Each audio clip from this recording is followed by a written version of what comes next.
কারণ এক্সপোর্ট কিন্তু এমন একটা জার্নি যেটা এন্ট্রিটা অনেক চ্যালেঞ্জিং। প্রত্যেকটা কান্ট্রির লেভেলিংটা জেনে সো একটা কোয়েশ্চেন হইতে পারে এরকম যে আমরা অ্যাকচুয়ালি এটা জানবো কোথা থেকে? এই বিষয়টা জানবে হচ্ছে প্রত্যেকটা কান্ট্রির একটা রেগুলেটেড বডি আছে। যেমন আমাদের দেশে বিএসটিআই। গ্লোবাল মার্কেটটা যদি আমরা দেখি, বিশেষ করে এক্সপোর্টে, সেখানে আসলে ট্রিলিয়ন ডলার একটা মার্কেট। বাংলাদেশের মার্কেটটা কিন্তু এখনো ওই পরিমাণ রেজ করেনি। আরএমজি সেক্টর যেখানটা আসলে 80% মতো শেয়ার ধরে রেখেছে। তো এই পুরো পরিস্থিতিতে যারা এসএমই এন্টারপ্রেনার্স রয়েছেন, তাদের আসলে কিভাবে উঠে আসা যায় বা এই জায়গাটাতে আপনি কিভাবে কাজ করছেন? আপনাকে যদি বলি যে আমাদের দেশে ১০টা রিনাউন্ড ব্র্যান্ডের নাম বলেন, যেটা পুরো পৃথিবী চিনে, আপনি কিন্তু বলতে পারবেন না, অথবা আমিও বলতে পারব না। আমরা অ্যাকচুয়ালি ওয়ার্ল্ডের বড়, বড় ব্র্যান্ডের কাজ করেছি গার্মেন্টে। মানে ওদের প্রোডাক্টগুলিকে শুধু আমরা প্রোডিউস করে দিয়েছি, এখানে মেক করে দিয়েছি। সো আমাদের এই যে ধরেন আমাদের দেশের এত ৫০ বছর প্লাস কিন্তু আমরা কিন্তু গ্লোবাল ব্র্যান্ড নিজেরাই তৈরি করতে পারিনি। ১ নম্বর চ্যালেঞ্জ হচ্ছে সেটা কর্পোরেট অথবা নতুন সবার ক্ষেত্রে খুব কমন। সেটা হচ্ছে আমার কাছে মাইন্ডসেটের বিষয়টা মনে হয়, যেটা আগে একবার বললাম। মাইন্ডসেট বলতে একজন মানুষ লোকাল মার্কেটে অনেক সময় দেয় কিন্তু এক্সপোর্টে সে সময় দিচ্ছে না, অনলি ফর ইমিডিয়েট রিটার্ন। এবং এটা কিরকম? আসসালামু আলাইকুম জাহিদ ভাই, কেমন আছেন? ওয়ালাইকুম আসসালাম, আলহামদুলিল্লাহ। আপনি? Welcome to the show. অনেকদিন যাবতীয় আমরা বসার জন্য ট্রাই করছিলাম, আপনার ব্যস্ততার কারণে হয়ে ওঠেনি। সো ভাইয়া, এক্সপোর্ট নিয়ে তো অনেকদিন যাবৎ কাজ করে আসছেন বাংলাদেশ ইন্ডাস্ট্রিতে এবং খুবই রিনাউন একজন মানুষ আপনি এই ইন্ডাস্ট্রিতে। আমার একদম ১ম প্রশ্নটা থাকবে, কিভাবে আসলে এই এক্সপোর্ট ইন্ডাস্ট্রিতে আসা? একদম শুরু থেকে যদি আমাদেরকে একটু বলতেন। একদম শুরুতে আসলে আমি স্কয়ার ফার্মা ইন্টারন্যাশনাল বিজনেস ডিভিশনে শুরু হয় আমার। এটা উইদাউট এনি প্ল্যান। দেন আমি এখানে ৭ বছর জব করি। তারপরে আমি জহুরুল ইসলাম কোম্পানির আইজি ফুডে কাজ করি এক্সপোর্ট ডিভিশনে। সুপারস্টার গ্রুপে কাজ করি। বেঙ্গল গ্রুপে কাজ করি অ্যান্ড এলসন কনজিউমার দিয়ে শেষ। কোভিডের আগে হচ্ছে আমি আমার এক্সপোর্ট সেবার জার্নি শুরু পার্ট টাইম অ্যান্ড ২০২২-এ লাইসেন্সের মাধ্যমে শুরু আরকি। মানে পুরো ক্যারিয়ারটাই এক্সপোর্ট নিয়ে আরকি।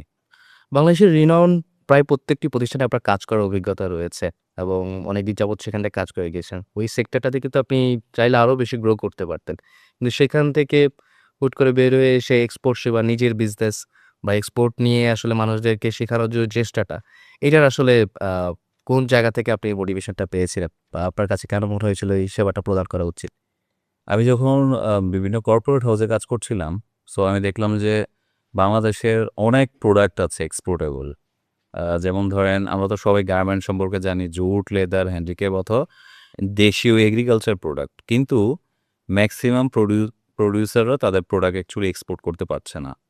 সো এই যে পারছে না এবং দেশের প্রোডাক্টটা অ্যাকচুয়ালি মানে আনইউজড হচ্ছে। অনেক প্রোডাক্ট আছে যেটা দেশে অ্যাকচুয়ালি ডিমান্ড নাই কিন্তু বিদেশে আছে। এবং অনেক অ্যাগ্রো আইটেম ধরেন নষ্ট হয়ে যাচ্ছে। সো আমার মনে হলো যে যেহেতু এই সাবজেক্টে আমি অনেকদিন কাজ করছি, সো এই প্রবলেমটা সলভ করার জন্যই এক্সপোর্ট সেবার মেইন যাত্রা শুরু। That's great. এম এক্সপোর্ট সেবার যেটা উদ্দেশ্য, আমি দেখতে পাচ্ছি আপনিও আপনার বিভিন্ন আ ইভেন্টে আপনি এটা শেয়ার করেন। আপনি একটা আইডিয়া নিয়ে এসেছেন যেখানটা আপনি চাচ্ছেন যে হিউজ অ্যামাউন্ট অফ পিপলকে এই আইডিয়ার সাথে যুক্ত করা। সো এই আইডিওলজি বা আইডিয়াটার যে একটা ভিশন, এই ভিশনটাকে আপনি এখন বর্তমানে কিভাবে কানেক্ট করছেন এক্সপোর্ট সেবার থ্রুতে? আমরা আসলে যখন কাজ শুরু করেছিলাম আমাদের ২০২২-এ ফরমালি আমাদের মেইন অবজেক্টিভ ছিল ছোট উদ্যোক্তাদের প্রোডাক্টগুলি আমরা নিজেরাই এক্সপোর্ট করে দিব। যেহেতু আমাদের বায়ার হাব আছে ওভারসিজে এবং আমরা লজিস্টিক সবকিছু জানি। কিন্তু দেখলাম যে সাধারণ মানুষ একদম বেসিক জিনিসগুলি জানে না। আই মিন এক্সপোর্টের পুরো প্রসেস জানে না। সো তখন আমাদের এক্সপোর্ট শুরু করার সাথে, সাথে আমরা মানে নলেজ ডেভেলপমেন্ট মানে নলেজ শেয়ারিং এ, স্কিল ডেভেলপমেন্ট এ মানুষের সাথে এড করলাম যে মানুষ আগে জানুক।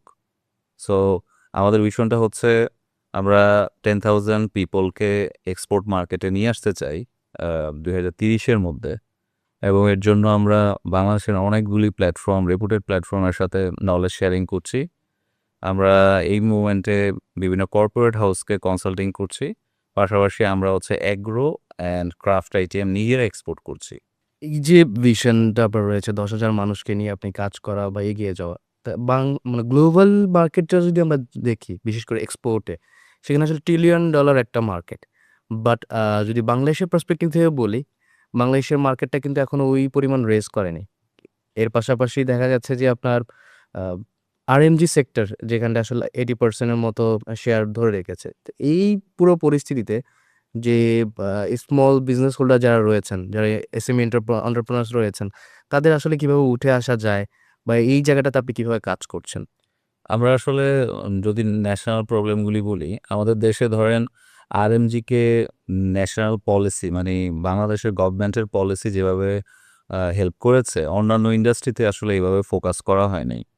সো আরএমজি অলরেডি ডেভেলপ করেছে কিন্তু অন্যান্য অনেক ইন্ডাস্ট্রির অনেক ধরনের অপরচুনিটি থাকা সত্ত্বেও এই মোমেন্টে আমরা যে প্রবলেমগুলি পাচ্ছি যেমন আমাদের দেশের মেইন প্রবলেম হচ্ছে পলিসির মধ্যে আমরা অনেক ইম্পোর্ট ডিউটি হাই একটা কান্ট্রি মানে যত কিছু আমরা ইম্পোর্ট করতে চাই অনেক ডিউটি হাই সো স্বাভাবিকভাবে ডিউটি যখন হাই হয় প্রোডাক্টটা প্রডিউসিং মানে ফিনিশ গুড বাংলাদেশে যখন একটা এক্সপোর্টেবল প্রোডাক্ট বানাতে যাই এটা কিন্তু কস্টিংটা বেড়ে যায় আদার কান্ট্রি থেকে।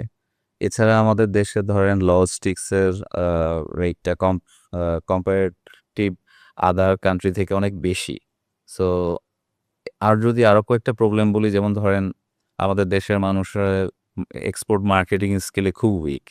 সো এই সবগুলি বিষয় নিয়ে আমরা গভর্নমেন্ট, প্রাইভেট প্রত্যেকটা প্রতিষ্ঠানের সাথে আ কাজ করার চেষ্টা করছি আরকি। যতটুকু সম্ভব আরকি। আচ্ছা। যদি বলি বাংলাদেশের বর্তমান যে এক্সপোর্ট মার্কেটটা, এইটার একটা সম্ভাবনাময় জায়গা বলা যায়। কিন্তু বারবারই আমরা কোনো না কোনো জায়গায় আসলে পিছিয়ে পড়ছি। এটা কি আসলে আমাদের ইন্টারন্যাশনাল মার্কেট রিসার্চ এর অভিজ্ঞতার ভুলের কারণে? নাকি আদার্স কোনো ফ্যাক্টর এখানটায় কাজ করে? অনেকগুলি বিষয়ের মধ্যে একটা হচ্ছে ইন্টারন্যাশনাল মার্কেটের ইনফরমেশন আমাদের কাছে নাই এভেইলেবল। এটা নিয়ে অল্প কিছু প্রতিষ্ঠান কাজ করছে। গভর্নমেন্ট অনেক কাজ করছে কিন্তু গভর্নমেন্ট প্রাইভেটের সাথে কোলাবোরেটলি কালেক্টিভলি কাজ করা হচ্ছে না খুব বেশি। বিভিন্ন চেম্বার অথবা মিনিস্ট্রিগুলি কাজ করছে। সো ইনফরমেশন না থাকা, প্রসেস না জানা এবং আমাদের কান্ট্রি ব্র্যান্ডিং, গুড কোয়ালিটির দিকে ফোকাস না থাকা এই সবগুলি কারণের জন্য আমরা অ্যাকচুয়ালি ভালো করতে পারছি না। আচ্ছা, ডকুমেন্টেশনটা এক্সপোর্টের ক্ষেত্রে খুবই ইম্পোর্টেন্ট একটা পার্ট প্লে করে। অনেকে দেখা যাচ্ছে বিজনেস তো রান করছে, বাট যে প্রপার ডকুমেন্টেশন না করার কারণে প্রপার ওয়েতে এক্সপোর্ট করতে পারছে না। বাংলাদেশে আসলে প্রায়ই দেখা যাচ্ছে কিছু না কিছু বিজনেস আসলে নতুন আসছে। এই জায়গায় যে ঘাটতিটা, এই ঘাটতিটা আসলে কিভাবে লাঘব করা যায়? ডকুমেন্টেশনের ক্ষেত্রে আসলে প্রত্যেকটা বিষয়কে কিভাবে সহজ আকারে নিয়ে আসা যায়? ডকুমেন্টেশনের মূল জিনিসটা হচ্ছে একটা হচ্ছে আমাদের দেশীয় যে ধরনের লাইসেন্স অথবা ডকুমেন্ট করতে হয় যদি আমি একটু ডিটেইল বলি। বাংলাদেশ থেকে যেকোনো একটা প্রোডাক্ট এক্সপোর্ট করতে গেলে আপনার ট্রেড লাইসেন্স, টিন, বিন এটা যেকোনো ব্যবসায় লাগবে। এক্সপোর্টের ক্ষেত্রে আপনার যেটা লাগবে যেকোনো একটা চেম্বার অথবা অ্যাসোসিয়েশনের মেম্বারশিপ।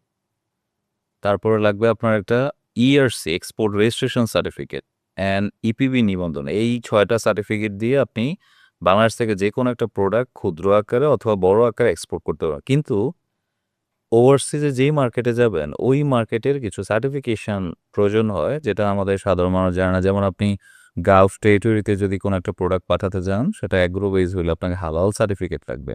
সো এটাও কিন্তু আপনাকে মেক সিওর করতে হবে। অথবা আপনি ধরেন ইউকেতে পাঠাবেন, ইউরোপে একটা ফ্রুটস, ভেজিটেবল অথবা এগ্রো আইটেম আপনাকে কিন্তু গ্লোবাল গ্যাপ সার্টিফিকেট লাগবে। সো এই কমপ্লায়েন্স এর এই বিষয়ে আমাদের অ্যাকচুয়ালি সবার কাজ করা উচিত।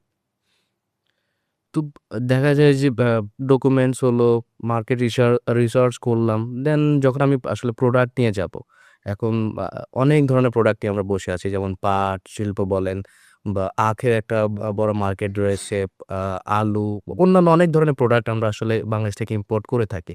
কিন্তু প্রোডাক্ট ক্যাটেগরাইজ করার ক্ষেত্রে বা কোন প্রোডাক্টটা আসলে কোন মার্কেটে প্রপার ওয়েতে পৌঁছানো দরকার, এই জায়গাটায় যখন একজন এসএমই বা একজন এন্টারপ্রেনার নতুন বিজনেস শুরু করবে, সে কিভাবে আসলে স্টার্ট করতে পারে?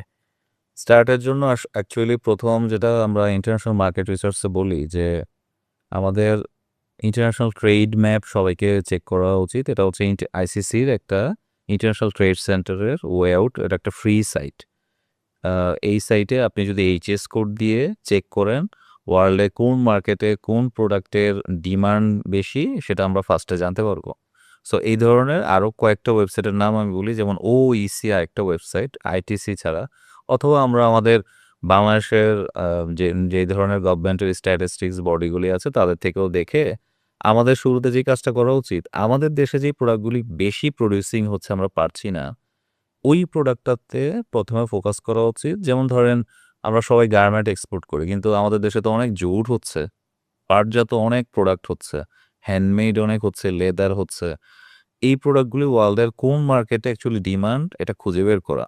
সো এই ওয়েবসাইটগুলি আমরা আইটিসি, ওএসি দিয়ে চেক করলে ইজিলি আমরা ফাইন্ড আউট করতে পারবো এবং ওই প্রোডাক্টে ওই মার্কেটে এক্সপোর্ট করতে গেলে কি সার্টিফিকেশন, কমপ্লায়েন্স এটাই হচ্ছে ফার্স্ট স্টেপ।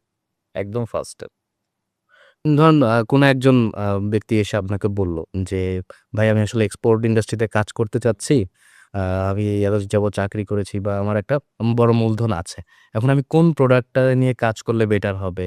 বা আমি এই পরিমাণ অর্থ নিয়ে আমি কোন প্রোডাক্টে নামতে পারি?" অনেক এন্টারপ্রেনার থাকে যারা আসলে প্রোডাক্ট সিলেক্ট করতে পারে না প্রপার ওয়েতে। তাদের ক্ষেত্রে আসলে আপনার কি বলা থাকে? ২ ধরনের প্রোডাক্ট। একটা হচ্ছে আমাকে fast moving product. Fast moving প্রোডাক্টের মধ্যে ধরেন গার্মেন্ট আছে, agro based product, food and beverage. মানে আমার ডেইলি এসেনশিয়াল প্রোডাক্টটা হচ্ছে একটা মানুষ একটা সেগমেন্ট করতে পারে যে আমি তাড়াতাড়ি মার্কেটে ঢুকতে চাই। কারণ এক্সপোর্ট কিন্তু এমন একটা জার্নি যেটা এন্ট্রিটা অনেক চ্যালেঞ্জিং। আরেকটা হচ্ছে মানে ফাস্ট মুভিং ট্রেডিশনাল প্রোডাক্টে জাস্ট একটা চ্যালেঞ্জ হচ্ছে আপনি কিন্তু ভালো মার্জিন নিতে পারবেন না। প্রফিট মার্জিন ভালো হবে না। যেহেতু সবাই করছি আমরা। বাট আপনি যদি ভ্যালু অ্যাডিং, প্রবলেম সলভিং অথবা কোনো ইউনিক আইটেম নেন, সেটা হতে পারে ধরেন এই যে আড়ং-এ যে ক্রাফট আইটেমগুলি পাওয়া যায়, আমাদের দেশে কিন্তু আছে। এই আইটেমগুলিও আপনি চাইলে চুজ করতে পারেন। বাট এখানে মার্কেট এন্ট্রিতে একটু টাইম লাগবে। কিন্তু এখানে আবার বেনিফিটটা হচ্ছে প্রফিট মার্জিন ভালো থাকবে। সো ২ ক্যাটেগরি ২ টা বিষয়। যেমন আমরা কিন্তু ২ টা ক্যাটেগরি নিয়ে কাজ করছি। আর ধরেন আমরা যে ভেজিটেবল আলু এক্সপোর্ট করি, এখানে কিন্তু আহামরি মার্জিন নাই। বাট আমরা যে জুট, লেদার, হ্যান্ডিক্রাফটস করছি, ভলিউম কম কিন্তু প্রফিট মার্জিন হাই। এটা চাইলে যে কেউ করতে পারে। তো এই ক্ষেত্রে সঠিক প্রোডাক্ট সিলেকশন বা প্রাইসিং কতটা আসলে নির্ভর করে? যেমন আমি একটা প্রোডাক্ট চুজ করলাম। এখন সঠিক প্রাইসিংটা যদি আমি মেটার না করতে পারি বা ইনক্লুড না করতে পারি, আমার আসলে প্রফিট মার্জিনটা পাওয়ার ক্ষেত্রে যে ঝামেলাটা বা ইন্টারন্যাশনাল মার্কেটে আসলে ওই প্রোডাক্টটা কোন রেটে যাচ্ছে। যেমন আপনি আলুর কথা বললেন। যে আমরা বাংলাদেশ থেকে আলু তো এক্সপোর্ট করি। কিন্তু সেখানটা আসলে প্রফিট মার্জিনটা কম। কারণ চাহিদাটা আসলে কাভার হয়ে যাচ্ছে। তো এই যে নিড অ্যাসেসমেন্টটা, এটা আসলে কিভাবে সহজ উপায়ে করা যায়? যেটা একটু আগে বললাম যে আমরা যদি ভ্যালু অ্যাডিং প্রোডাক্টে যাই, কোনো ইউনিক প্রোডাক্ট এখানে আমার ভালো প্রাইসে মানে বেনিফিট পাবো আমি ভালো প্রফিট করতে পারবো।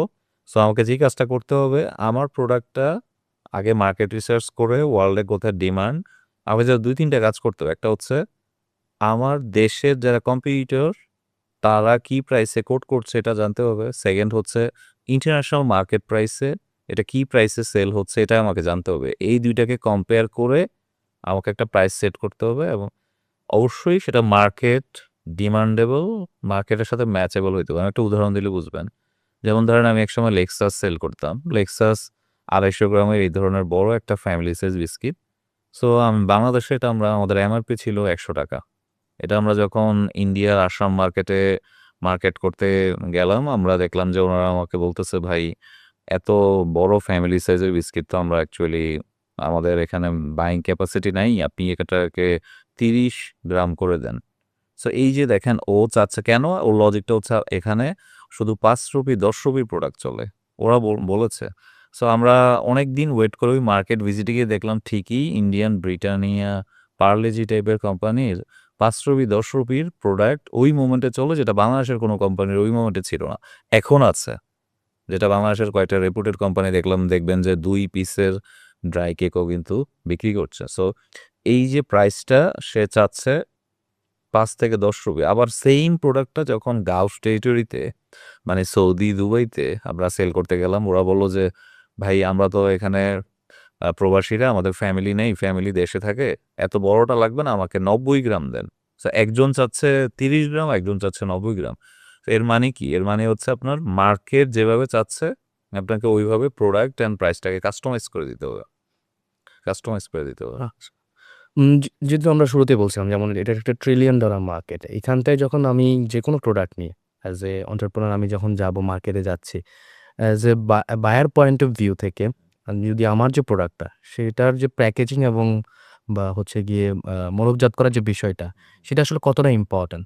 যদি আরো একটু স্পেসিফিক্যালি বলি লেভেলিং এর ক্ষেত্রে, এই প্যাকেজিং আর লেভেলিং বোথ পার্ট আসলে কতটা ইম্পোর্টেন্ট হিসেবে? খুব বেশি ইম্পোর্টেন্ট। একটা ধরেন আমি যদি কোনো একটা শপে যাই, আমরা কিন্তু ১ম এ আউটলুকটা দেখি। ১ম এ। আমরা কিন্তু ভিতরে টেস্ট সম্পর্কে অথবা ডিটেইলস জানি না। সো ফার্স্ট ইমপ্রেশন হচ্ছে প্যাকেজিং। এবং আমরা ন্যাশনাল লেভেলে এটাতে খুব উইক। আমাদের দেশের প্রোডাক্টের প্যাকেজিং আর কম্পারেটিভলি অন্যদের কিন্তু অনেক ডেভেলপ। সো প্যাকেজিং হচ্ছে ১ নাম্বার হচ্ছে ফার্স্ট ইমপ্রেশন, মানে আপনার প্রোডাক্টটাকে মানে বেশি প্রমোশন অথবা সেল করার জন্য। 2nd হচ্ছে প্রোডাক্টে যদি ভালো প্যাকেজিং হয়, আপনার শিপমেন্ট, ট্রান্সপোর্টেশন এবং এটা লংজিভিটি বাড়ে। প্রোডাক্ট নষ্ট হয় না। আপনি যদি একটা লামসাম অর্ডিনারি প্যাকেজিং করেন, প্রোডাক্ট কিন্তু নষ্ট হয়ে যাবে। অথবা ধরেন এমন প্রোডাক্ট যেটা কাঁচের জার অথবা কোনো একটা লিকুইড আইটেম, এখানে কিন্তু খুব বেশি ইম্পোর্টেন্ট। এছাড়া আরও ধরেন বিভিন্ন ধরনের প্যাকেজিং, ধরেন রোদের আলো, সূর্যের অথবা প্রচণ্ড ঠান্ডা পড়ছে। সো এই সবকিছুর মধ্যে প্যাকেজিং খুব ইম্পোর্টেন্ট। আর লেভেলিং হচ্ছে প্রত্যেকটা কান্ট্রির কিন্তু স্পেসিফিক লেভেলিং গাইডলাইন আছে। সো যারা নতুনভাবে এক্সপোর্ট করতে চায়, তাদের উচিত ওই কান্ট্রির লেভেলিংটা জেনে তারপরে আপনাকে এক্সপোর্টে নেওয়া। যেমন সৌদি আরবে আমরা একটা এক্সপোর্ট করতে গেলাম। আ আমরা ওই মোমেন্টে জানতাম যে শুধু অ্যারাবিক প্রোডাক্ট নেমটা দিলেই হবে। কিন্তু আমরা যখন পোর্টে সৌদি জেদ্দা পোর্টে গেল, বায়ার বলল যে, "ভাই, হুট করে একটা রেগুলেশন চেঞ্জ হয়েছে। প্রোডাক্টের ভিতরে কিন্তু দেখবেন যে আবার ইনগ্রিডিয়েন্ট আছে। ইনগ্রিডিয়েন্ট কিন্তু আমাদের ইংলিশ অথবা বাংলাতে লেখা।" ওরা বলল যে, "এই শিপমেন্ট ছেড়ে দিলাম, নেক্সট শিপমেন্ট থেকে কিন্তু আপনাকে অবশ্যই প্রোডাক্টের উপর নাম অ্যারাবিক লেখা আছে, ঠিক আছে, কিন্তু ভিতরটাও অ্যারাবিক লিখতে হবে।" সো এরকম প্রত্যেকটা কান্ট্রি ইভেন আপনি যদি জানতে চান, কানাডাতে আমাদের একটা শিপমেন্টে প্রোডাক্টের লেভেলিং এর মধ্যে ম্যান্ডেটরি হচ্ছে ফ্রেঞ্চ লিখতে হবে। সো আমরা তো লিখি নাই। এবং বায়ার বলছে যে, "ভাই, আমরা তো প্রোডাক্টটাকে শেলফিং করতে পারছি না।" সো আমাদেরকে আবার স্টিকার বানিয়ে পাঠাতে হচ্ছে। সো এটা জাস্ট একটা ঘটনা বললাম যেন নতুনরা অ্যাওয়্যার হয়, যেন ওনারা প্রত্যেকটা কান্ট্রির লেভেলিংটা জেনে। সো একটা কোয়েশ্চেন হইতে পারে এরকম যে, আমরা অ্যাকচুয়ালি এটা জানবো কোথা থেকে? এই বিষয়টা জানবে হচ্ছে প্রত্যেকটা কান্ট্রির একটা রেগুলেটেড বডি আছে। যেমন আমাদের দেশে বিএসটিআই, সৌদিতে food and SFDA, Saudi food and drug administration, অথবা ইউএস এর ক্ষেত্রে ইউএসএফডিএ। প্রত্যেকটা কান্ট্রির কিন্তু একটা রেগুলেটেড বডি আছে। সো আমাদের বাংলাদেশের নতুন এক্সপোর্টারদের উচিত অনলাইনের থ্রুতে অথবা ওভারসিজ বায়ারের মাধ্যমে, কন্ট্যাক্টের মাধ্যমে এই লেভেলিং গাইডলাইনগুলি জানা। এই যে আপনি যে গাইডলাইন গুলো জানার ব্যাপারে বলছেন, কিছু সংস্থার কথা বলেছেন, বাংলাদেশ থেকে যেমন বিএসটিআই। বাট যখন একদমই যারা শুরু থেকে স্টার্ট করছে বা ধরেন সাধারণ কোনো উদ্যোক্তা, তার জন্য তো আসলে এই বিষয়গুলো জানা খুবই কঠিন একটা বিষয়। সে তো আসলে এই মার্কেটটা সম্পর্কেও খুব একটা ধারণা রাখে না। সেখানটায় প্যাকেজিং বা লেবেলিং এই বিষয়গুলো খুবই দুর্বিষহ হয়ে ওঠে। সেই ক্ষেত্রে আসলে আপনার পয়েন্ট অফ ভিউ থেকে আপনি যেহেতু এতদিন যাবৎ কাজ করছেন, এই ওই ব্যবসায়ীর জন্য বা ওই উদ্যোক্তার জন্য আসলে সহজভাবে এই বিষয়গুলো জানা আ বা কোথায় গেলে সহজভাবে জানতে পারবে, সেক্ষেত্রে আপনি কিভাবে কাজ করছেন? নরমালি নিয়ম হচ্ছে ওই সাবজেক্টে একজন স্পেশালিস্ট থেকে এটা ক্রস চেক করা, কোনো কনসালটেন্ট থেকে জানা, কোনো সিনিয়র যারা আগে করছে তাদের থেকে জেনে করা। আমরা এক্সপোর্ট সেবা তো এগুলি গাইডলাইন দিচ্ছি অথবা আপনাদের মাধ্যমেও আমরা দিব। কিন্তু এটা সারা দেশব্যাপী যারা এটা দেখবেন, একজন এক্সপার্ট থেকে সেটা অবশ্যই জানা উচিত। জেনে তারপরে করা উচিত। ওকে, ফাইন। এই বিষয়গুলো জানলো। এখন যদি আমরা কিছু পেপারওয়ার্কস এর কথা বলি, যেমন এলসি বা টিটি বা এই ধরনের পেমেন্ট মেথড গুলোর যে বিষয়টা থাকে, সেই ক্ষেত্রে আসলে এটাকে আসলে কোনটা সবচেয়ে সহজ উপায় হিসাবে বেছে নেওয়া উচিত বলে আপনি মনে করেন? বিষয়টা হচ্ছে এরকম যে আমি কি ধরনের প্রোডাক্ট নিয়ে কাজ করব, কোন ধরনের আমার প্রোডাক্ট অথবা শিপমেন্ট সাইজ কিরকম, প্রোডাক্টের শিপমেন্টের টাইমলাইন কিরকম, পেমেন্টের টাইমলাইন, এই সবগুলি বিষয়। যেমন প্রোডাক্টের ধরন বলতে আমি বুঝাচ্ছি যে আমি কি অ্যাগ্রো আইটেম করব? সো অ্যাগ্রো আইটেমে যদি আপনি একটু ক্রস চেক করেন, দেখবেন যে এটা বাংলাদেশী প্রবাসীরা নিচ্ছে। সো উনারা অ্যাকচুয়ালি এলসি পাঠায় না। উনারা হচ্ছে টিটির মাধ্যমে, যেমন টেলিগ্রাফিক ট্রান্সফার, মানে বাংলাদেশেও কিন্তু টিটির অ্যাক্টিভিটি আছে। সো এটা ইন্টারন্যাশনাল সুইফটের মাধ্যমে আসে। আবার যদি ভাবেন যে প্রো আ শিপমেন্ট সাইজ কেমন? ছোট শিপমেন্টের ক্ষেত্রে আমরা টিটি পেমেন্টটা মানে ফ্রিকোয়েন্টলি ইউজ করি। ছোট শিপমেন্ট। যদি ভলিউমটা অনেক বড় হয় তখন আমরা এলসি যাই। এখন মানুষের যেটা অ্যাওয়্যার হইতে হবে যে এলসিতে আমার অ্যাকচুয়ালি কত দিনের টাইমলাইনটা খুব ইম্পোর্টেন্ট। আমি কি অ্যাকচুয়ালি ৯০ দিন পরে পেমেন্ট সেটেলমেন্ট করব, এভাবে নেগোশিয়েট করব? নাকি আমি ১৫ দিন পরে করব? সো মানুষের এটা আগে জেনে তারপরে বায়ারের সাথে ডিল করতে হবে। সো আমরা যেমন এলসি এট সাইট যেটা আমরা কাজ করি, সেটা অবশ্যই আমরা ধরেন পোর্টে পৌঁছায়, ওভারসিজ পোর্টে পৌঁছানোর পরে উইদিন 7 ডেজের মধ্যে পেমেন্ট পেয়ে যাচ্ছি আমরা। কিন্তু যেটা হচ্ছে ডেফার্ড এলসি মানে বাকিতে, সেটা অ্যাকচুয়ালি নতুনদের জন্য খুবই রিস্কি। নতুনরা তো ৯০ দিন অথবা ৪০ দিন ৫০ দিন বাকিতে সে কাজ করতে পারবে না। সো এটা ওকে জেনেই করতে হবে কাজটা। আর এই ইন্ডাস্ট্রিতে বা এক্সপোর্ট ইন্ডাস্ট্রিতে আসলে ইনকোটার্মস এর যে বিষয়টা রয়েছে, সেটা আসলে কতটা গুরুত্বপূর্ণ? খুবই গুরুত্বপূর্ণ ইনকোটার্ম। ইনকোটার্ম মানে হচ্ছে international commercial term. I mean এখানে ৩ টা জিনিস খুব ইম্পোর্টেন্ট। একটা হচ্ছে আমার প্রোডাক্টটা ধরেন বাংলাদেশের চট্টগ্রাম পোর্ট থেকে মালয়েশিয়ার হচ্ছে পোর্ট ক্ল্যাং পোর্টে যাবে। অথবা সেটা ধরেন সৌদিতে যাবে। এখন এই যে জার্নির মধ্যে রেসপন্সিবিলিটিটা পুরো জার্নিতে কে নিবে? ইনকোটার্মের একটা হচ্ছে একটা বিষয়। সেকেন্ড হচ্ছে এই যে বাংলাদেশ থেকে কন্টেইনারটা সিঙ্গাপুর অথবা মালয়েশিয়ায় গিয়ে একটা মাদার ভেসেলে উঠবে। এখন এটার পেমেন্টগুলি কে দিবে প্রত্যেকটা জায়গায়? আরেকটা ৩ নাম্বার পার্টটা হচ্ছে রিস্কটা কে নিবে? সো ইনকোটার্মের মধ্যে ধরেন ২ টা টার্ম আমি যদি একটু বলে দিই, এফওবি শিপমেন্ট যেটা বলি আমরা, এফওবি মানে free on board. Free on বোর্ডে হচ্ছে এক্সপোর্টার বাংলাদেশ পোর্ট পর্যন্ত প্রোডাক্টটা শুধু পৌঁছে দেবে। অল রেসপন্সিবিলিটি, রিস্ক, পেমেন্ট সব হচ্ছে আমাদের পোর্ট পর্যন্ত। অ্যাজ এক্সাম্পল চট্টগ্রাম পোর্ট পর্যন্ত। তাহলে বায়ার অ্যান্ড সেলারের মধ্যে যদি নেগোসিয়েশন এফওবিতে হয়, বাংলাদেশে একজন এক্সপোর্টার শুধু চট্টগ্রাম পোর্ট পর্যন্ত পৌঁছে দেবে। আর যদি এটা হয় এমন যে সিএফআর মানে কস্ট অ্যান্ড ফ্রেইট, তাহলে ধরেন একদম জেদ্দা পোর্ট পর্যন্ত পৌঁছানো পর্যন্ত যাবতীয় রেসপন্সিবিলিটি, খরচ, রিস্কটাও কিন্তু তখন এক্সপোর্টারকে নিতে হবে। সো ইনকোটার্ম এই কারণে অবশ্যই সবার জানা উচিত। জেনে তারপরে মানুষকে এই বায়ারের সাথে ডিল করতে হবে। আপনি যেহেতু এখানটা বলছিলেন যে পোর্ট অনেক বড় একটা ভূমিকা রাখে এখানটায়। শিপমেন্ট এর ক্ষেত্রে ফ্রেট ফরওয়ার্ডিং বা শিপমেন্ট বা ফ্রেট ফরওয়ার্ডিং এর ক্ষেত্রে আসলে আ কোন দেখা যাচ্ছে অনেক ক্ষেত্রে মানুষ ভুল করে বসে। কোন বিষয়গুলো খুব বেশি নজরে রাখা উচিত এবং ভুলগুলো কিভাবে কমানো যায়? সেক্ষেত্রে আপনার কি ভাবনা? নরমালি হচ্ছে বড়, বড় সব শিপিং লাইনগুলি এখন সবারই সেইম কোয়ালিটি সার্ভিস। জাস্ট হচ্ছে একজন ভালো ফ্রেট ফরওয়ার্ডার হচ্ছে আপনাকে শিপমেন্টের লিড টাইমটা এনশিওর করবে, শিপমেন্টের ট্র্যাকিংটাকে সে গাইড করবে। আপনার কোনো হ্যাসেল যেন না হয় ও আগে আপনাকে অ্যাওয়্যার করবে। কাট অফ ডেট অনুযায়ী আপনাকে যেন পোর্টে প্রোডাক্টটা থাকে এবং ঠিকভাবে আপনাকে প্রোডাক্টটা ওভারসিজ পোর্টে রিলিজ করে দেওয়া। এই পুরো জিনিসটা জার্নিটাতে একটা ভালো ফ্রেইট ফরওয়ার্ডার আপনাকে হেল্প করবে। কিন্তু যদি আমি বলি যে কোন একটা ভুল যেটা বেশিরভাগ ক্ষেত্রে হয়ে থাকে। যেহেতু একজন আমরা আসলে নতুন উদ্যোক্তাদের পার্সপেক্টিভ এ কথা বলছি। এখানটা আসলে কোন বিষয় খুব বেশি মাথায় রাখা উচিত? মাথায় যেমন ধরেন আ অনেক সময় বায়াররা বলে দেয় যে, "ভাই আপনি আমাকে WCL শিপিং লাইনে কন্টেইনারটা দিবেন অথবা PAL-ই দিবেন।" এখন আমি যেই ফ্রেইট ফরওয়ার্ডার ঠিক করলাম ওইটা আসলে মানে খেয়াল করছে না। ও হচ্ছে পছন্দ না অথবা ওর সাথে রিলেশনশিপ নাই। ও আরেকজনকে দিল। আল্টিমেটলি এটা ১ম একটা বায়ারের জন্য ডিস্টার্বিং হবে। কারণ বায়ারের হয়তোবা ওই আ যেই বায়ার যেটা নমিনেট করে দেয়, ওই শিপিং লাইনের কাছেই হয়তোবা উনার ডিপো অথবা ওইখান থেকে কোনো রিলিজ করা। সো আমাকে অবশ্যই বায়ারের বিষয়টা আগে দেখতে হবে। সেকেন্ড হচ্ছে ট্র্যাকিং, শিপমেন্ট ট্র্যাকিং খুব ইম্পোর্টেন্ট।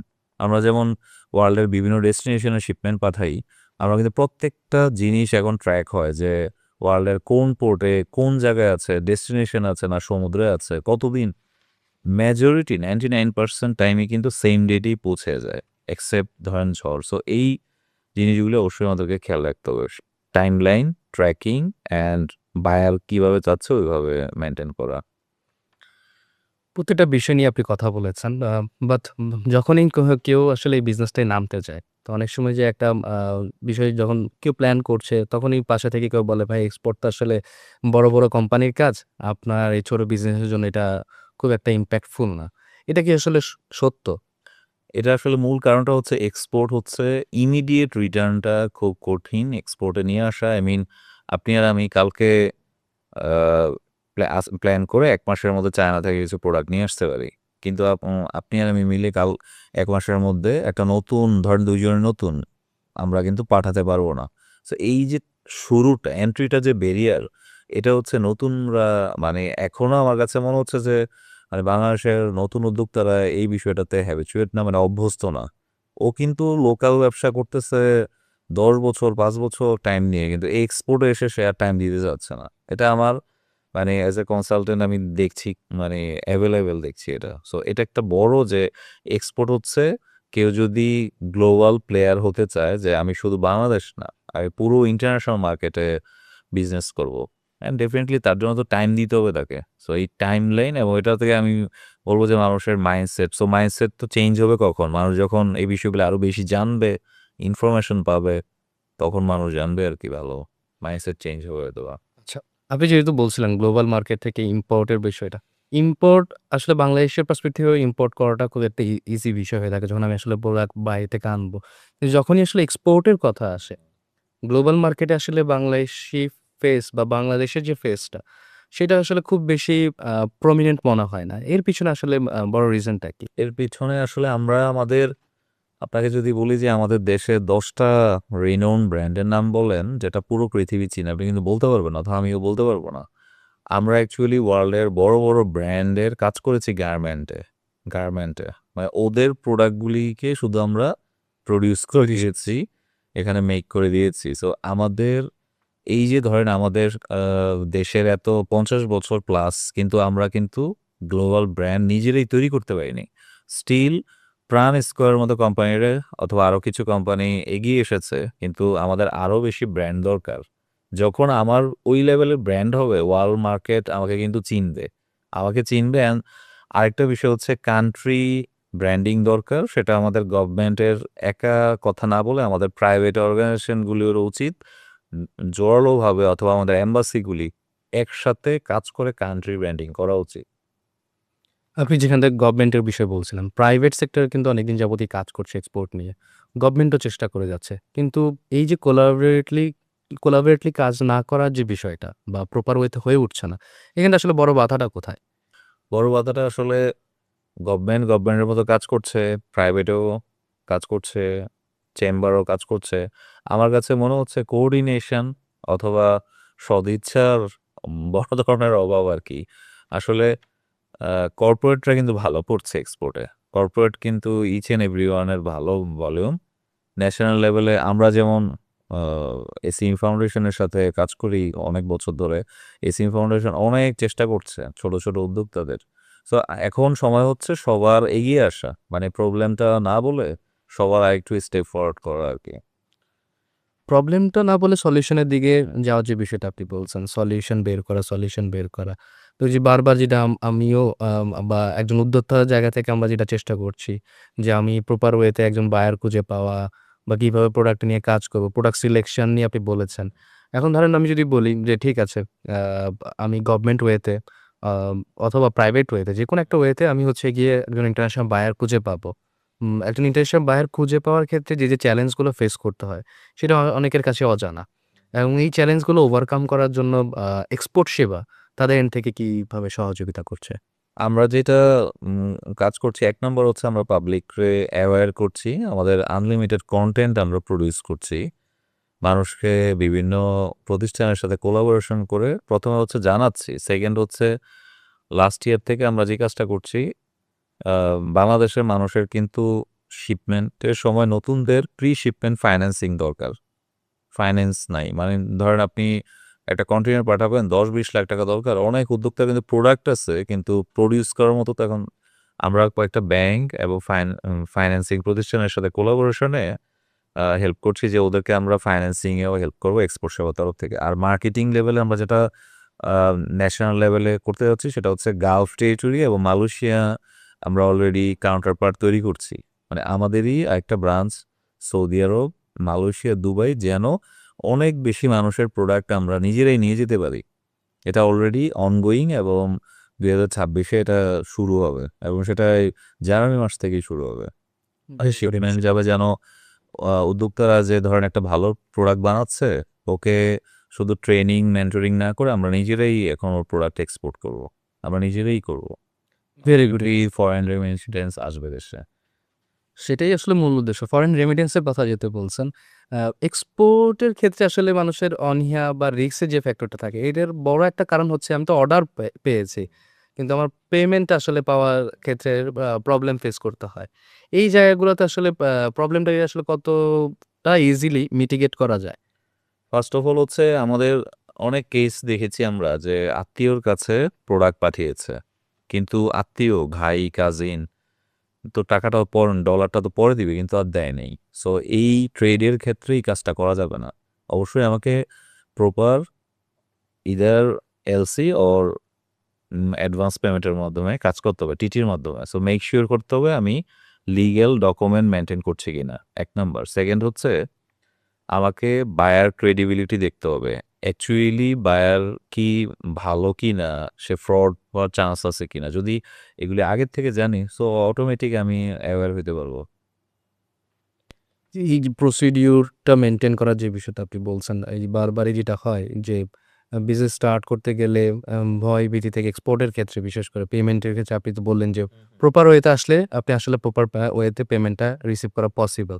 কিন্তু এই প্রপার যে গাইডলাইনটা, এই গাইডলাইনটাই সবার কাছে থাকে না।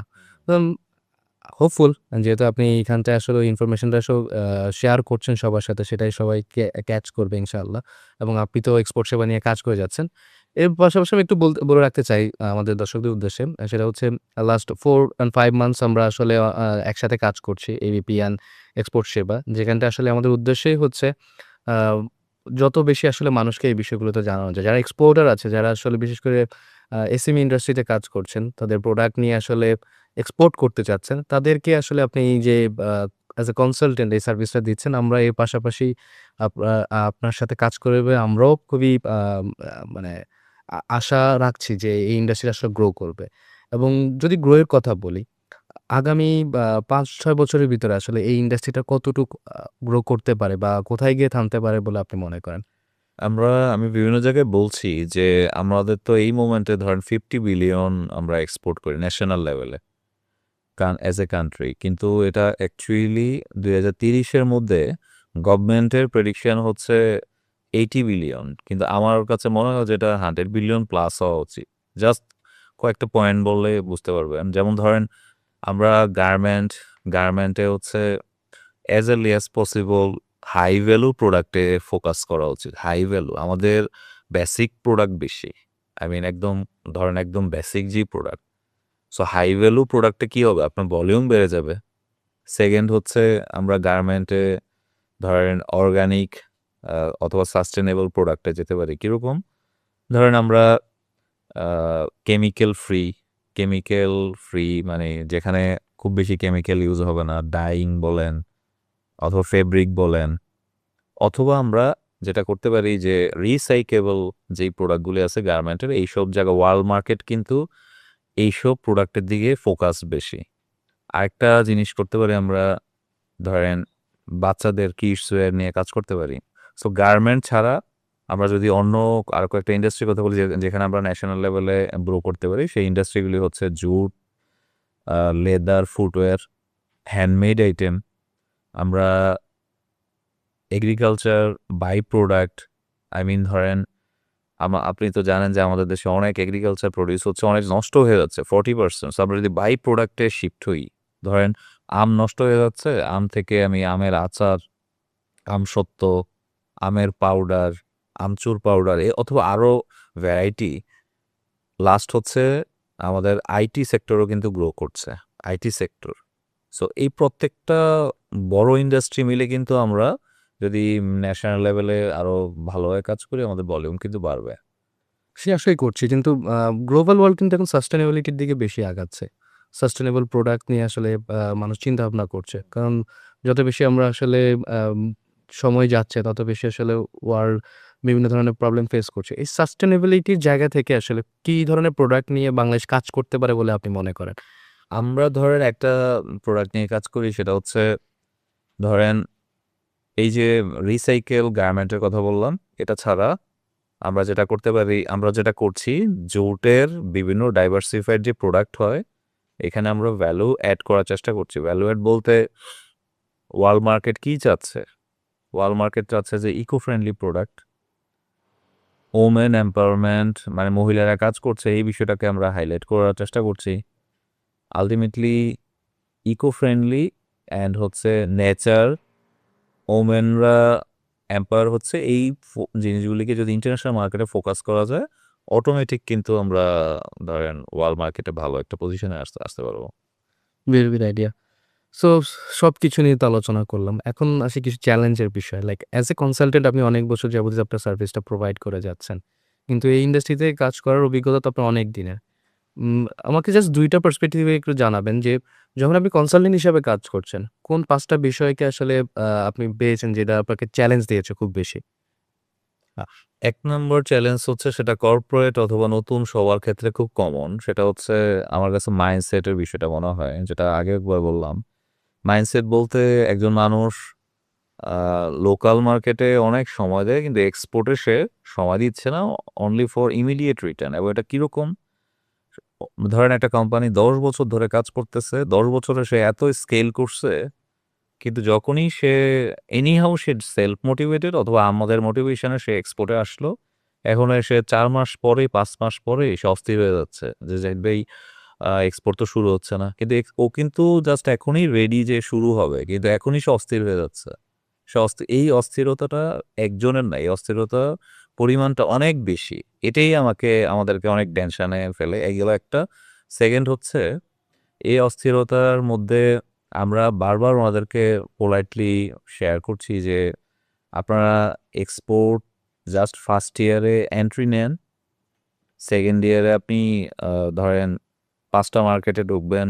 থার্ড ইয়ারে আপনি ১০-১৫ টা মার্কেটে। সো এই টাইমলাইন হচ্ছে ১ম প্রবলেম। আরেকটা প্রবলেম হচ্ছে মেজর আমরা কনসালটেন্সিতে ফেস করেছি সেটা হচ্ছে মিনিমাম একটা বাজেট দরকার হয় এক্সপোর্টে সেটা হচ্ছে মার্কেটিংয়ে। ধরেন আপনি ট্রেড ফেয়ারে যদি নাই যান তাহলে কিন্তু আপনি ওয়ার্ল্ড নেটওয়ার্কের সাথে কানেক্টেড হবেন না। সো ফাউন্ডারদের মধ্যেই প্রবলেম যে ফাউন্ডাররা কিন্তু দুবাইতে ঘুরতে যায় অথবা বিভিন্ন থাইল্যান্ড যায় কিন্তু অ্যাকচুয়ালি সে ট্রেড প্লেসে যায় না। বাংলাদেশের অনেক মানুষ কিন্তু ওয়ার্ল্ড মার্কেটে ভিজিট করে। কিন্তু তারা ট্রেড মার্কেট প্লেসগুলি কোথায় সে জানে না। মানে ট্রেড প্লেস বলতে আমি একটা মার্কেট নিয়ে বলি। ধরেন দুবাই। দুবাইতে ধরেন দেইরা দুবাই, দেরা বলে আরকি। দেইরা দুবাই। এখানে যাওয়া উচিত। শারজাহ রোলাতে যাওয়া উচিত।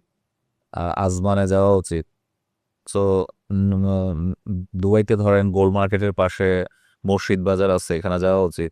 চায়না মার্কেট আছে। সো এই যে মার্কেটগুলিতে ধরেন আপনি গেলেন না, এখন আপনি গেলেন দুবাই মলে অথবা বুর্জ আল খলিফাতে অথবা আপনি বিচে গেলেন। ওইখানে তো আপনি পাবেন না। তো সব ফাউন্ডাররা তো তাই করছে। মানে আমি বললাম যে একটা তো বললাম মাইন্ডসেট অ্যান্ড টাইমলাইনের, আরেকটা হচ্ছে মার্কেটিংয়ে ওনাদের বাজেটটা কম সবার। সো এটা শিফট হবে। আমার বিশ্বাস এটা শিফট হবে। এবং অনেক কিছু কোম্পানি যারা এটা করতেছে তারা কিন্তু ভালো করতেছে। তারা ভালো করতেছে। সঠিক পণ্যটা সঠিক জায়গা থেকে খুঁজে নেওয়াটা হ্যাঁ, খুবই মানে রাইট প্লেসে ওনাদেরকে যাওয়া উচিত ওভারসিজ মার্কেটে। ভেরি গুড থিংকিং এবং আ এই যে আপনার যে চ্যালেঞ্জগুলোর কথা আপনি বলছেন এবং যে অ্যাজ আ কনসালটেন্ট আপনি কাজ করে যাচ্ছেন বিভিন্ন কোম্পানির জন্য। সো এই এত বছরের অভিজ্ঞতা থেকে সবচেয়ে বেশি কোন বিষয়টা আপনাকে ভাবিয়েছে? যে আ এই যে চ্যালেঞ্জগুলো রয়েছে, এই জায়গা থেকে আপনি আসলে আপনার এক্সপার্টাইজেশনটা যেটা আপনি গেইন করেছেন, কিভাবে আপনাকে মানে কি থিংকিংটা আসলো যেখান থেকে আপনি যে এক্সপোর্ট সেবার জার্নিটা স্টার্ট করলেন বা ভাবাচ্ছে এতগুলো মানুষের আপনি এমপ্লয়মেন্ট নিয়ে কাজ করার প্ল্যান করছেন।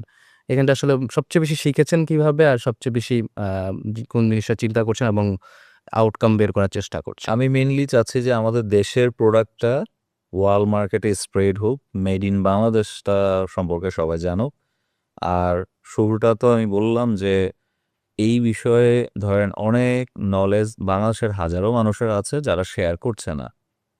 সো শেয়ার না করলে যে লসটা হচ্ছে যে ওনার ৪০ বছরের এক্সপেরিয়েন্স উনি মরে যাচ্ছে। উনার নলেজটা কিন্তু মানে আনইউটিলাইজ। কিন্তু এটা যদি ধরেন স্প্রেড হতো এটা সবার। সো আমি জাস্ট হয়তোবা ফার্স্ট মুভার আমার দেখাদেখি আমার অনেক মেন্টি, আমার অনেক কলিগও আসতেছে। সো হোপফুলি অনেক মানুষ শেয়ার করবে এবং আমরা মানে গ্লোবাল অনেক মার্কেটে একটা ভালো মানে চায়নার মতো। চায়না তো আর ধরেন একদিনেই শিফটিংটা হয় নাই।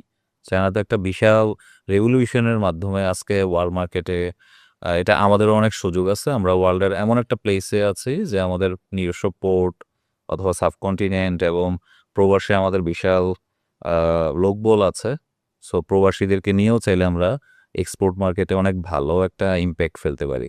মেইনলি এই জিনিসটা নিয়ে কাজ করছি। সো লাস্ট ৩ বছর তো দেশে অনেক কাজ করলাম। এই বছর থেকে আমরা ওভারসিজেও মানে অ্যাক্টিভিটি খুবই স্ট্রং হবে আমাদের। Very good. যেটা বলছিলাম যে বাংলাদেশের প্রায় এক্সপোর্ট ইন্ডাস্ট্রি 80% গার্মেন্ট প্রোডাক্টের উপরে নির্ভর। বাকি 20% SMEs and others goods and all রয়েছে। সো এখান থেকে আপনার কাছে কি মনে হয় যে আগামী কয়েক বছরে বা আমরা যদি ২০০০ পারসেপশন ২০৩০ এর পারসেপশনের চিন্তা করি, সেখানে আসলে ৩-৪টা প্রোডাক্ট আপনি কি বলতে পারবেন যেটা নন আরএমজি সেক্টর থেকে উঠে আসবে বা চাহিদাটা রয়েছে?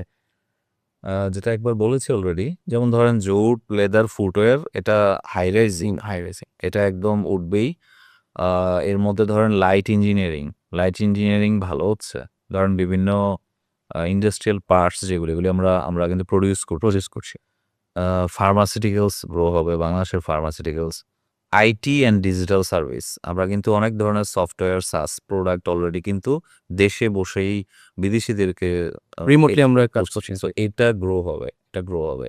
পাশাপাশি আমরা তো একটা অ্যাগ্রো বেসড কান্ট্রি, মানে আমাদের ওয়ার্ল্ডের একটা ফার্টাইল মানে বেস্ট একটা টেরিটরি আমরা। সো আমরা যদি এখানে আরো বেশি ফোকাস করি, মানে অনেকগুলি প্রাণের মতো কোম্পানি বাংলাদেশে সম্ভব। অলরেডি সেটা অনেকে কাজ করতেছে। অনেক মানে অর্গানিক প্রোডাক্ট নিয়ে, সেফ ফুড নিয়ে অনেকে কাজ করছে এখন। এটা আমার বিশ্বাস এটা আগাবে। আমরা তো অনেক বিষয় নিয়ে আলোচনা করলাম। এক্সপোর্টের প্রত্যেকটা বিষয়, চ্যালেঞ্জেস অ্যান্ড অল সবকিছু নিয়ে আলোচনা করলাম। আ আপনার এই এত সব আলোচনার মাঝখান থেকে আপনার এক্সপেরিয়েন্স এর আলোকে একজন তরুণ উদ্যোক্তাকে আপনি আসলে ধরুন আমি বললাম যে আমি আসলে একটা বিজনেসে নামতে যাচ্ছি অ্যাজ এ এন্টারপ্রেনার, নিউ এন্টারপ্রেনার। সেই ক্ষেত্রে আপনি আসলে তাকে কিভাবে সহযোগিতা করবেন? Like through ideas and all কিভাবে তাকে এনলাইটেন করা প্রয়োজন? ১ম এ হচ্ছে ধরেন ছোট আকারে শুরু করার একটা টেনডেন্সি, কারণ এক্সপোর্টে কিন্তু বড় আকারে শুরু করাও একটা রিস্কি। যে আপনি বিশাল ভলিউম নিয়ে নামলেন, আপনার কিন্তু একটা ভুলে বড় ধরনের লস হবে। সো ছোট আকারে যেহেতু মানুষ দেশে বিজনেস করতেছে, এটা কিন্তু এক্সপোর্টও আনা যায়। ছোট আকারে শুরু করবে এবং প্রচণ্ড লেগে থাকতে হবে এখানে। আর শুধু তো ধরেন ব্লাইন্ডলি লেগে থাকলে হবে না। যত বেশি মার্কেটের ইনফরমেশন নেয়া যায়, মানে ওভারসিজ মার্কেটের, তত বেশি একজন ইয়ং এন্টারপ্রেনার ভালো করবে ইন্টারন্যাশনাল মার্কেটে। মার্কেট ইনফরমেশন নিয়ে যেহেতু বলছেন, আ এই ইনফরমেশনগুলো গেদার করার জন্য যেমন আমরা গত ৪-৫ মাস যাবৎ অনেকভাবেই আসলে কাজ করেছি। যেখানটা আসলে প্রচুর মানুষের ইন্টারেস্ট দেখেছি এই জায়গাটাতে। সবাই কিন্তু প্রত্যেকটা জায়গায় বলেছে, "ভাই আমরা চ্যালেঞ্জ ফেস করছি এই ইনফরমেশনগুলো কালেক্ট করতে।" তো আপনি এই ক্ষেত্রে আসলে তাদের সাথে কি আইডিয়া শেয়ার করতে পারেন? কিভাবে আসলে তারা এই নলেজ গুলো গেদার করতে পারেন? বাই এনি প্ল্যাটফর্ম অথবা হচ্ছে গিয়ে কোনো প্রোগ্রামে জয়েন করে এই ব্যাপারে আপনি আসলে তাদেরকে কি বলবেন? একটা তো হচ্ছে আমাদের ন্যাশনাল যে এক্সপোর্ট প্রমোশন ব্যুরো ওয়েবসাইট অনেক রিসোর্সফুল। এছাড়া বাংলাদেশ ট্রেড পোর্টাল আছে। আর আমাদের এক্সপোর্ট সেবাও আমরা নতুন পোর্টাল তৈরি করছি, যেখানে অনেক ইনফরমেশন আমরা ফ্রি অফ কস্টে সবাইকে দিব। আর সবাইকে তো আমরা বলব যে আমাদের যে প্রোগ্রাম এখানে আসার জন্য, যেটাতে আমরা পুরো গাইডলাইনটা দিব সবাইকে। এবিপির সাথে আমাদের যে প্রোগ্রাম, এখানে সবাইকে রিকোয়েস্ট করবো আসার জন্য। আমাদের তো ধরেন অনেকগুলি লেয়ারে প্রোগ্রাম হচ্ছে, সো যে কেউ চাইলেই জয়েন করতে পারে। Very good. ইনশাআল্লাহ যেহেতু আসলে ট্রিলিয়ন ডলারের একটা মার্কেট এবং আমরাও চাই বাংলাদেশ এখানটা আসলে অনেক বেশি গ্রো করুক। বিলিয়ন ডলার নিয়ে তো বাংলাদেশ কাজ করছে। এটা ইন ফিউচার আরো বেশি গ্রো করুক এবং তরুণরা বারবার এগিয়ে আসুক এবং আপনাদের মতো কনসালটেন্টরা যারা আসলে বড় আইডিয়া নিয়ে কাজ করছেন, তারা আইডিয়াগুলো মানুষের কাছে পৌঁছে যাক। সে চেষ্টা এবিবির পক্ষ থেকে করা হবে এবং এক্সপোর্ট সেবা তো সার্ভিসটা দিয়েই যাচ্ছে এবং আমরা আশা রাখবো যে ভবিষ্যৎ যে গভর্নমেন্ট থাকবে তারাও আসলে এই ইন্ডাস্ট্রিতে ফোকাস করবে। সো জাহিদ ভাই, আমরা আসলে একদমই শেষ পর্যায়ে। ধন্যবাদ আপনাকে আমাদের সাথে জয়েন করার জন্য। বাট প্রোগ্রামটা শেষ করার আগে আমি জাস্ট এক কথায় আপনার থেকে জানতে চাইবো যে আসলে এক্সপোর্ট নিয়ে কতটুক আশা সাধারণ মানুষ রাখতে পারে এবং এই বিজনেসটা কত গুণ বেশি বাড়তে পারে বা আমাদের ইকোনমিকে হিট করতে পারে? এক্সপোর্ট বিজনেস ডেফিনিটলি সবার আসা উচিত। যারা নিজেদেরকে গ্লোবাল মার্কেটে দেখতে চায় এবং রাইট ইনফরমেশন নিয়ে যদি আসে মানুষ এবং লেগে থাকে, অবশ্যই প্রত্যেকটা মানুষ ভালো করবে। আমাদের দেশের অনেক ভালো প্রোডাক্ট আছে এবং সেটাকে শুধু প্রসেসটা জেনে সামনে এগিয়ে গেলেই হবে। ধন্যবাদ জাহিদ ভাই আপনাকে আমাদের সাথে আজকে এই পডকাস্টে জয়েন করার জন্য। এবং আমাদের যারা দর্শক রয়েছেন তাদের উদ্দেশ্যে আমি জানিয়ে রাখতে চাই যে আপনি ব্যবসা করার চিন্তাভাবনা করছেন বা এক্সপোর্ট ইন্ডাস্ট্রিতে আপনার ক্যারিয়ারটাকে ফোকাস করছেন। সেই ক্ষেত্রে আপনাদের মতো যারা তরুণ উদ্যোক্তা রয়েছেন বা যারা অলরেডি এই বিজনেসে সময় দিচ্ছেন, তারা চাইলে প্রপার গাইডলাইনের জন্য এক্সপোর্ট সেবার সাথে যোগাযোগ করতে পারেন। এর পাশাপাশি আ আমরা কিছু প্রোগ্রামস নিয়ে আসছি। আমাদের সাথে কানেক্টেড থাকুন। এই প্রোগ্রামসগুলোতে জয়েন করে আপনাকে আসলে প্রপার ওয়েতে এনলাইটেন করতে পারছেন এবং এই ট্রিলিয়ন ডলার ইন্ডাস্ট্রিতে আপনার শ্রমটাকে আপনি সেখানটায় প্রপার ওয়েতে তুলে ধরতে পারছেন।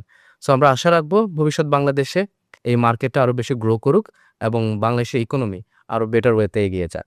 ধন্যবাদ সকলকে।